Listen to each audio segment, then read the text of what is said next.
Well, a very good day to you, ladies and gentlemen. Welcome to another episode of the Kanji Talk here on Herman Manyora's YouTube channel. My name is Evan Sokinyi, and I'm glad that you've joined us for these conversations. I'm here with my resident guest, Wakili Willis Otieno. Wakili, good, is it afternoon? Good afternoon. Good afternoon. How are you doing? I'm okay. Yes. I'm doing quite great. The last time we had a conversation with you, the Adani deal was still on. But then at this particular moment, things have escalated to another level. And I've seen, various bodies demanding for this entire, even the cancellation process that the president talked about of this particular deals should be tabled and made public so that people understand what is happening here. This is also happening at a time when, of course, there is also the idea of Adani being part of the Chief Shah, all these, and of course that deal has not been cancelled. What do you make of all this? You know the beauty of Adani? When Kenya has made noise about Adani, Kenya Kwanza and Ruto refused to listen. And the universe has a way of coming back at you in ways you don't expect. And it came on the morning of the State of the Nation address. Early in the morning, we wake up to news that the US New York court has indicted Adani. And it's important Kenyans understand why William Ruto cancelled Adani. It's not for love of country or the noise that Kenyans were making. And Kenyans understand this. Okay, make us understand. The indictment in the US is about this. That Adani was bribing foreign officials, not US, foreign countries, India one of them, to secure contracts. Okay? Once has bribed to secure contracts, to improve its stocks so that US investors, venture capitalists, can buy or invest into the Adani projects. You understand? It was about you've bribed someone somewhere, then you show your portfolio is this huge to encourage a US citizen to invest in your business. So obviously, once an indictment of that nature has been done in the US, of course, there'll be a list of all the countries where Adani has contracts. And Kenya will be one of them. And the US Department of Justice will be asking, were there Kenyan officials who are bribed to secure these contracts? And the US will be looking direct, the courts and the DOJ will be looking direct at the Kenyan issue. And they will find somewhere there are Kenyan officials who've been treated by Adani.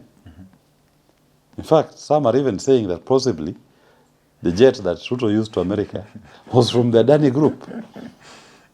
How will you explain a jet taking a president to America? If that position is confirmed. Can that be substantiated? No, I'm saying if that position is confirmed, if it is confirmed, if that jet belonged to Adani, he went with this to America, the same Adani will have signed contracts with Kenya. He is the president. What will be the answer? So these are questions which will be asked. So William Ruto was not doing this thing for the love of the nation. Ruto was doing this thing to save his own skin. Because if it can be shown that somewhere there's a nexus between Adani and him, Adani bribing him, or giving him a gift, or inducing him materially, and then Adani has gotten contracts, that will be treated as a bribe. And William Ruto will have become a named person of interest in the proceedings. You understand? That is why they haste to cancel all the contracts. And as it is, if Adani is in chief share, in whichever shape or form, a Piero or whatever it is they are called in chief share, if they are there, I assure you, Kenyans don't even have to do anything. That one will be cancelled on its own. Yeah. The indictment of Adani, it rarely do you find those kind of indictments being done. Where you are indicted for bribing in foreign countries to influence award of a contract. Elsewhere, just by virtue of you're able to attract capital and investors from our country. Nothing to do with the US official. Nothing to do with the US contract. everything to do with contracts outside US. Everything, including the contracts that have been signed in Kenya. So, Adani and Kenya is done. Okay. Whoever brought Adani to Kenya, we should tell him, we thank you very much. You're a true patriot. You brought Adani to Kenya for the world to see in a criminal proceedings that is not influenced by corruption, that we have a system here that is corrupted. That man, whoever it is, thank you. Your mission is accomplished. Adani is the one going to bring down this man. And I need to understand William Ruto. Look at his pillars. His first pillar was the mountain, when Kenyans were still tribal. That pillar left. Second pillar were parliamentarians. Those parliamentarians cannot go to their constituencies to sell his agenda. That pillar has collapsed. Third pillar was Meg Whitman, the one who could take him for a state visit in America and put him as Biden's chair. That pillar has left. Biden is gone. Which pillar does he have remaining? Mwananchi are baying for his blood. That's the man that you people think is formidable. Which pillar is he surviving on? The only pillar remaining is Raila Odinga. And now maybe Uhuru Kenyatta, that he wants to bring his people into his government. How long will Raila Odinga carry this burden? Yeah. It's not a burden on the shoulders of Raila Odinga. When, for example, they abduct Besigye in Kenya and take him to Uganda, do you know what that means? Raila is out there in Africa looking for votes. Then you abduct a senior political leader in Africa, forcefully and repatriate him. In the continent, we have people who are formerly opposition leaders. The one in Senegal left prison straight, 3 weeks to State House. 3 weeks. He was a victim of an oppressive regime. The one in Zambia was a victim of an oppressive regime. Imprisoned so many times, almost 20 times. The one in Botswana who has just been elected the other day, a victim. And you can go on and on in Africa. People have become presidents that were previously opposition leaders. Then in Kenya, you're advertising to the Africa that somebody of Besigye's stature, Kenyan state can just allow his abduction here and being taken to a military court in Uganda. You are making Raila's work very difficult. They will look at Raila and say, hey, wait a minute. These Kenyans are not good for political rights. I don't respect. Okay? So that is the burden Raila has to carry now. He's now carrying the burden of William Ruto, not just in Kenya, but in the continent. Because people are not going to ask Raila that you abducted Besigye. They are going to ask Raila that your country abducted, you are the country candidate. You abducted Besigye. They will not say it was Ruto. Raila will be doing the explanation, trying to defend himself that I'm not part of this administration. But was it necessary? To what end? So it's a burden. Okay. William Ruto is a burden. So And I urge Raila supporters. So you're saying here that for Ruto, all these pillars are falling? The only pillar remaining, I'm told you, is Raila Odinga. And I'm advising Raila Odinga supporters from across the nation. When the rest of the country is uniting against William Ruto, don't continue carrying the burden of William Ruto. Okay? Maybe it is time some of them start telling Raila Odinga that, no, it's too much. This burden is too heavy. Lift this cap off my shoulder. It is too heavy. They should all join the rest of the nation in sorting this problem once and for all. And they should not shy about it. If the fear was that Nani was going to be president, Rigathi Gachagua was, if Ruto left, he's not there anymore. Where should Raila carry the burden of William Ruto? That it may even cost him now. Raila has to explain himself twice as hard to African heads of states who are previously opposition leaders, who are tormented by oppressive regimes. that it's not Raila doing it, it's William Ruto doing it in his capacity, not the Kenyan state, and the Kenyan people are not agreeable to that kind of conduct. Raila cannot even speak in support of the siege. Cannot. Why?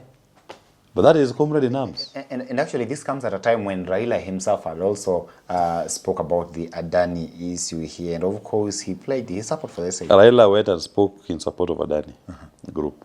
Look, the US has now indicted Adani. I urge Raila supporters, save the voice and the stature of your man. Okay. Don't allow William Ruto dilute that which has been built through sweat and blood over a long period of time. Because all I'm seeing is William Ruto is just sapping the energy out of Raila. Okay. Diluting the long history of struggle and quest for social justice that Raila has been known for. There is nothing good that will come out of William Ruto, in my view, to Raila. No. Getting back to the Adani thing, there have been views, of course, outside here of the Adani group having its hooks and tentacles on the health sector as well. But I saw the government come forth and rubbish those claims, saying very well that they do not have any contract with the Adani as far as the health sector is concerned. Do you buy that kind of argument from the government? There are three things you cannot hide. The sun, the moon, and the truth. If Adani is in the health sector, shift share, in whatever shape or form, known by whichever name, it will come out. Okay? These are things that cannot be hidden. It will come out. And if they're in that sector, because if anything, one of their main agents is a major service provider in the health sector, it will come out. And people will get to know. I believe Adani Group is in that health sector. They are in chief and share. They had become the blue-eyed boys of William Ruto. The poster kids of corruption in the world is the Adani Group. Hence the indictment in the US courts. Okay? Okay. And their shenanigans in Kenya are going to come out in the open. Not for long will they remain hidden. Everybody in the world will get to know the nature of the entanglement in the Kenyan system. How they have been able to move like a colossus through the energy sector, to health, to airport, and more. How true is CS John Mbadi's statement that allayed actually the fears of any public fund, or rather any public money being lost through the cancellation of this particular project? Of course, if the cancellation is informed by corruption, because it's about the indictment. If the contract itself was influenced by corruption, the Kenyan people will not pay for it. Even if they went for international arbitration, whichever place they go to. Why should we pay for it? Yeah? Because you cannot, a contract that is influenced by corruption is a void contract from the beginning, and no party can gain any rights in it. And I do believe the Adani Group must have exercised influence in some of the contracts they signed in Kenya. And the proceedings in the US will show us. And what is taking too long for Kenyans to take action? It's not enough for William Ruto to cancel the Adani contracts. Yeah, why is he cancelling them? See, there is corruption. There must be a reason why he's cancelling them. Why are people not in court being charged? Who are the ones they are contracting with in Kenya? Do you also have our own evidence of who they paid, who they bribed? So it's not enough to just say we've cancelled. Show us the briefing reports you received. Show us the evidence that you are given. And tell us who is going, when these people are going to court. Don't just cancel. Cancellation is not enough. Okay. Okay, this also raises a lot of questions on the due diligence that our state corporations, or rather state officers, actually do. Did it have to take the intervention of due the diligence was mine. for us to get here? There was no due diligence. Remember, the Adani contract proposal came in the morning at Kega. Same day it was at Ministry of Transport. Same day it was Treasury. Same day it was accepted. Same day it was communicated. One day, one PPP moves in one day. From Kega all the way to Ministry Treasury. It's not possible. So what due diligence are you saying they conducted? There was no due diligence they conducted. Okay. It can only mean that there was some other extra considerations that we are not aware of that influenced that speed. You write a letter to the ministry, even to Kega today. From the registry to the minister's desk will take 2 weeks. But Adani's KA to 3 ministries. One day, plus a response. No. I don't recall any, okay, I don't recall any PPP project in this country that hasn't had some sort of corruption tied to it. All of them have been, at least most of them have been mad with such kind of cases. Now, at a time when, of course, the country's debt is ballooning here, the president was talking the other time, and he was saying that the only way for us to develop as a country right now would be through such kind of projects. But then we are now having these hurdles that we are facing here. What do you think would be the best? No, this country can develop without PPPs. And even if you pursue the PPP model, it should be one that is not fraught with corruption. Okay. These people are just trying to find a way through which to circumvent the Public Procurement Act. Okay? And they get to steal using these PPP models. They are not for the benefit of the people of Kenya. There are other models that you can use to raise finance and to develop the country. This one of bending over for Adani is not one of them. Because it means they're eating somewhere in there. So it's not for the interest of the nation. Yeah? This debt that is running away from, you should tell us which debt it is. Who took it? What for? When was it paid? When was it received at the treasury? That's simple. Okay. You cannot say that you've exhausted. You've not exhausted alternative remedies of funding. There are still alternative available avenues of funding development that the state can pursue. The Adani one is not the only one. Why do they try to make it appear like it's the only way you can develop? No. But are you sure even if we get another one, another private company? I'm telling you there are other avenues, other available models of funding. Okay. The PPP is not the only model of funding. There are other models.